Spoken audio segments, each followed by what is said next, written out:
Welcome back to channel TR learners. Doctor BR Ambedkar open university BA BCom BSc ఎవరికైనా సరే first ఇయర్లో మనకి కామన్గా ఉంటుంది కదా, ఫస్ట్ సెమిస్టర్ అనమాట. మే 2024లో వచ్చిన క్వశ్చన్ పేపర్ ఇది. సబ్జెక్ట్ తెలుగు. ఓకేనా? తెలుగు మౌలికాంశాలు, భాషా స్వరూపము. ఇందులో లాస్ట్ ఇయర్ వచ్చిన క్వశ్చన్స్ ఏమేమి క్వశ్చన్స్ వచ్చాయో చూద్దాం. మనకి మ్యాక్సిమం మార్క్స్ 60, మినిమం 24 మార్క్స్. ప్రశ్నలు ఏమేమి ఉన్నాయో చూడండి. వర్ణం అంటే ఏమిటో నిర్వచించండి. మౌఖిక భాషా లక్షణాలను గుర్తించండి. లిఖిత భాషల ప్రయోజనాలను వివరించండి. చదివే ప్రక్రియలోని ముఖ్యాంశాలను విశదీకరించండి. రాసే పద్ధతులు ఒకే విధంగా ఎందుకు ఉండాలి. నిఘంటువులలో దొరికే సమాచారాన్ని వివరించండి.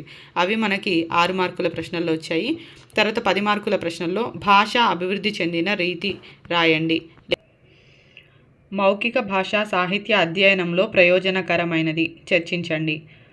లిఖిత భాష గొప్పతనాన్ని తెలపండి లేదా భాషా ప్రయోగానికి సంబంధించిన నైపుణ్యాలను వివరించండి. ఈ రెండిట్లో ఏదైనా ఒక ప్రశ్నకి సమాధానం రాయాలి. అట్లాగే 9th 1లో కూడా ఏదైనా రెండిట్లో ఒకదానికి మాత్రమే ఆన్సర్ రాయాలి. తెలుగు మాటలను రాయడంలో ఉన్న చిక్కులను ఉదాహరణంగా వివరించండి లేదా నిఘంటువులోని పలు రకాలను గూర్చి విశదీకరించండి. తర్వాత సెక్షన్ Cలో వచ్చేసి 12 మార్కుల ప్రశ్న. వర్తమానంలో తెలుగు మాటల రాత రూపాలు మారిన విధానాన్ని సోదాహరణంగా వివరించండి. నిఘంటు ప్రయోజనాలను తెలుపుతూ మాండలిక పదాలతో నిఘంటువును ఎలా రూపొందించవచ్చో ఉదాహరణలతో తెలుపండి. ఇవి మనకి 2024లో వచ్చిన క్వశ్చన్స్ అన్నమాట. ఓకేనా? Thank you for watching.